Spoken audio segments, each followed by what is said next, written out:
अगला सैम हिंदी कक्षा में मैं सुनीति मिश्रा आप सबका हार्दिक स्वागत करती हूँ।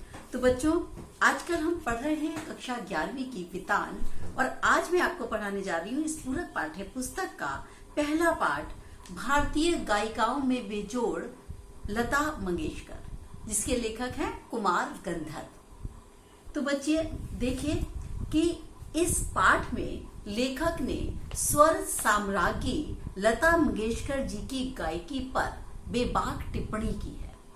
यह पाठ मूल रूप से हिंदी में लिखा गया है और रचना भाषा की सांगीतिक धरोहर है। यह शास्त्रीय संगीत और फिल्मी संगीत को एक धरातल पर लाकर खड़ा कर देता है। यह एक ऐसी परख है जो न शास्त्रीय है और न सुगम, बस संगीत है। लता मंगेशकर के गानपन के बहाने लेखक ने शास्त्रीय संगीत और चित्रपट संगीत के संबंधों पर भी अपना मत प्रकट किया है। तो आइए देखते हैं। लेखक बताता है, बरसों पहले वह बीमार था। उस दिन उसे रेडियो में एक अद्वितीय स्वर सुनाई दिया। यह स्वर उसके अंतर्मन को छू गया। गाना समाप्त होने पर गायिका का नाम घोषित किया गया, लता मंगेशकर। नाम सुनकर वह हैरान रह गया। उसे लगा कि प्रसिद्ध गायक दीनानाथ मंगेशकर की अजब गायकी ही उनकी बेटी की आवाज के रूप में प्रकट हुई है। यह शायद बरसात फिल्म से पहले का गाना था। लता के पहले प्रसिद्ध गायिका नूरजहां का चित्रपट संगीत में अपना जमाना था, लेकिन लता उससे बहुत आगे निकल गई। लता मंगेशकर जी किसी भी परिचय की मोहताज नहीं है। मुझे बताना ही, मुझे नहीं पता कि कितने लाखों गाने उन्होंने अब तक वो गा चुकी हैं, और इतने सुंदर तरीके से वो गाना गाती हैं, ऐसा लगता है मानो कि कानों में शहद घुल गया हो। और शायद आपको पता हो कि लता मंगेशकर जी के लिए एक टेम्पल भी बना हुआ है। मतलब इतना उनको एक देवी माना जाता है, जैसे कहते हैं कि संगीत की देवी हूं मानो। लेखक का मानना है, लता के बराबर की कोई गायिका नहीं हुई। लता ने चित्रपट संगीत को लोकप्रिय बनाया। आज बच्चों के गाने का स्वर बदल गया है। ये सब किसके कारण हुआ? ये सब लता जी के कारण ही हुआ। चित्रपट संगीत के विविध प्रकारों को आम आदमी समझने लगा है, गुनगुनाने लगा है। लता जी ने नई पीढ़ी के संगीत को संस्कारित किया और आम आदमी में संगीत विषयक अभिरुचि पैदा करने में बहुत महत्वपूर्ण योगदान दिया। आम श्रोता शास्त्रीय गायन व लता के गायन में से लता की ध्वनि मुद्रा को ज्यादा पसंद करता है। आम आदमी को राग के प्रकार, ताल आदि से कोई मतलब नहीं होता। उसे केवल एक मस्त कर देने वाली मिठास चाहिए। लता के गायन में वह गानपन 100% मौजूद है। यानी अगर आप देखें कि आप शास्त्रीय गान सुनना पसंद करेंगे या आप ऐसा सुनना पसंद करेंगे, हम क्या सुनना पसंद करते हैं? हमें फिल्मी गाना, जैसे जिसमें सब कुछ म्यूजिक डला हुआ है, जिसमें हमें कोई भी किसी भी प्रकार का जो एक मस्त कर देने वाली मिठास होती है, उसके लिए हम भटकते हैं। तो कह रहा है कि ये कहाँ मिल जाती है हमें? लता मंगेशकर गानों में हमें पूरा 100% मिल जाता है। लता के गायन की एक और विशेषता है स्वरों की निर्मलता। नूरजहां ने जहाँ के गानों में जहाँ मादकता थी, परंतु लता के स्वरों में क्या है? कोमलता और मुग्धता है। यानी आप सुनते हैं और आप मुग्ध हो जाते हैं। ये अलग बात है कि संगीत दिग्दर्शकों ने उसकी इस कला का भरपूर उपयोग नहीं किया है। लता के गाने में एक नादमय उच्चार है। उनके गीत के किन्हीं दो शब्दों का अंतर स्वरों के आलाप द्वारा सुंदर रीति से भरा रहता है। दोनों शब्द एक दूसरे में ऐसा लगता है जैसे एक दूसरे में विलीन हो गए। मतलब जब वो बोलती हैं तो एकदम कानों में घुल जाता है। लेखक का मानना है, लता के करुण रस के गाने ज्यादा अच्छे नहीं है। उसने मुग्ध श्रृंगार रस की अभिव्यक्ति करने वाले मध्य तथा द्रुत लय के गाने अच्छे तरीके से गाए हैं। अधिकतर संगीत दिग्दर्शकों ने उनसे ऊंचे स्वर में गवाया है। अब जहां ये लेखक ये बात कह रहे हैं, लेकिन पता नहीं क्यों मैं व्यक्तिगत रूप से इस बात से सहमत नहीं कि लता जी के जो करुण रस के गाने हैं वो अच्छे नहीं हैं। अभी आप सुनते होंगे कभी खुशी कभी गम, वो जब वो इतना अच्छा सा उतार चढ़ाव जाता है, कभी खुशी कभी गम, तो कहाँ लगता है कि वो करुण रस अच्छा नहीं गा सकती।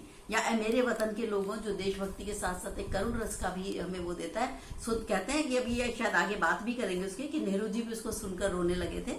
आइए आगे चलते हैं। लेखक का मानना है, शास्त्रीय संगीत व चित्रपट संगीत में तुलना करना निरर्थक है। ये तो सच है।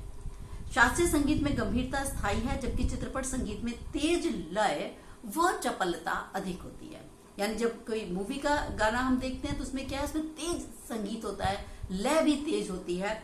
तो और बहुत चंचल तरीके से गाया जाता है। चित्रपट संगीत व ताल प्राथमिक अवस्था का होता है। शास्त्रीय संगीत में बड़ा परिष्कृत रूप होता है। चित्रपट संगीत में आधे तालों, आसान लय, सुलभता और लोच की प्रमुखता, ये विशेषताएं होती हैं। चित्रपट संगीत गायकों को शास्त्रीय संगीत की उत्तम जानकारी अवश्य होनी चाहिए। लेकिन होता क्या है, वो ये कहना चाहता है कि यदि आपने शास्त्रीय संगीत सीखा हुआ है और फिर आप जब चित्रपट पे गाना गाते हैं, यानी म्यूजिक के साथ गाते हैं और किसी भी सिनेमा हॉल के लिए, सिनेमा के लिए गाना गाते हैं, तो क्या हो जाता है, जिसे आप कहते हैं कि दुगना हो जाता है वो मजा, जो आपकी प्रतिभा है वो द्विगुणित हो जाती है उसके साथ। लेकिन अगर आपको शास्त्रीय संगीत का ज्ञान नहीं है और तब आप केवल फिल्मी संगीत के गाने से गाएंगे तो उसमें कभी भी वो निखार नहीं आ पाता, ये कहना चाहता है। तो लता के पास ये ज्ञान भरपूर है, शास्त्रीय ज्ञान। लता के पास 3-3.5 मिनट के गान और 3-3.5 घंटे की शास्त्रीय संगीत का कलात्मक व आनंदात्मक मूल्य एक जैसे हैं। उसके गानों में स्वर, लय व शब्दार्थ का संगम होता है। गाने की सारी मिठास, सारी ताकत उसकी रंजकता पर आधारित होती है और रंजकता का संबंध रसिकों को आनंदित करने के सामर्थ्य से है। तो कह रहे गाने की सारी मिठास और ताकत जो है इसमें लग जाती है, जो उसकी एक सुंदरता है उसमें।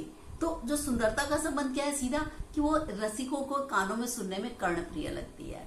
ठीक है, तो जब मैं शास्त्रीय संगीत सुनती हूँ, मैं लता मंगेशकर का गाना सुनती हूँ या आप सुनते हैं, तो आप देख पाते हैं कि दोनों में किस प्रकार से मूलभूत अंतर है।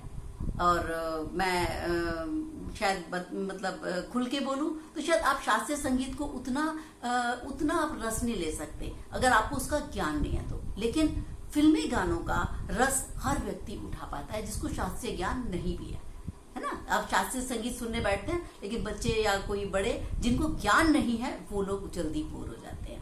ठीक है, लेकिन फिल्मी गानों का आप पूरा ले लेते हैं। क्यों? क्योंकि उसमें बहुत अच्छे से संगीत डाला गया, उसमें एक चपलता है, उसमें एक रंजकता है, इस वजह से वो गाने हमें अधिक कर्णप्रिय लगते हैं। लता का स्थान अव्वल दर्जे के खानदानी गायक के समान है। किसी ने पूछा, क्या लता शास्त्रीय गायकों की 3 घंटे की महफिल जमा सकती है? लेखक उसी से प्रश्न करता है, क्या कोई प्रथम श्रेणी का गायक 3 मिनट में चित्रपट का गाना इतनी कुशलता और रसो उत्कट से गा सकेगा? शायद नहीं। खानदानी गवैयों ने चित्रपट संगीत पर लोगों के कान बिगाड़ देने का आरोप लगाया है। लेखक का मानना है कि चित्रपट संगीत ने लोगों के कान सुधारे हैं।